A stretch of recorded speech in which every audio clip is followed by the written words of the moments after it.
श्रीमद् भगवत गीता अध्याय 13 प्रकृति पुरुष और चेतना श्लोक संख्या 33। यथा सर्वगतं शोक्ष्यात् आकाशं नोपलिप्यते सर्वत्र अवस्थितो देहे तथात्मानोपलीयते। अर्थात यद्यपि आकाश सर्वव्यापी है किंतु अपनी सूक्ष्म प्रकृति के कारण किसी वस्तु से लिप्त नहीं होता। इसी तरह ब्रह्म दृष्टि में स्थित आत्मा शरीर में स्थित रहते हुए भी शरीर से लिप्त नहीं होती। ये एक श्लोका है जिसमें भगवान क्लियरली बोल रहे हैं कि आत्मा को किसी प्रकार का कर्म बंधन नहीं लगता है।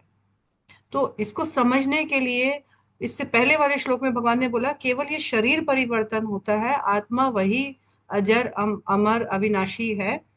और वो आत्मा एक शरीर से दूसरा शरीर धारण करती है क्योंकि शरीर के द्वारा जो कर्म किए गए हैं उनके कारण आत्मा को नए नए नए नए शरीर में जाना पड़ता है। लेकिन आत्मा एक्चुअली कुछ करती नहीं है। करने वाला कौन है? वो शरीर जो प्रकृति के द्वारा नियंत्रित है और तीन गुणों से के अंतर्गत कार्य कर रहा है। एग्जाम्पल में भगवान दे रहे हैं एग्जाम्पल आकाश का। आकाश सर्वव्यापी है, उसका नेचर जो है वो बहुत सूक्ष्म है। आकाश जो है सूक्ष्म और सर्वव्यापी होने के कारण वो वायु जो है इधर से उधर बहती है, लेकिन वायु किसी भी चीज से या आकाश किसी भी चीज से जो है वो लिप्त नहीं होता है। सुगंधि के स्थान पे जाता है तो सुगंधि सुगंधि को ले लेता है, दुर्गंध के स्थान पे तो दुर्गंध को। लेकिन ऐसा नहीं है कि एक चीज को लिया तो लेते हुए ही चलता है।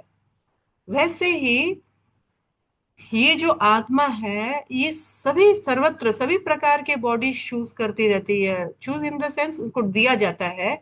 और ये सभी प्रकार के शरीरों में रहते हुए भी ये कभी भी कर्मों के बंधन में नहीं पड़ता है।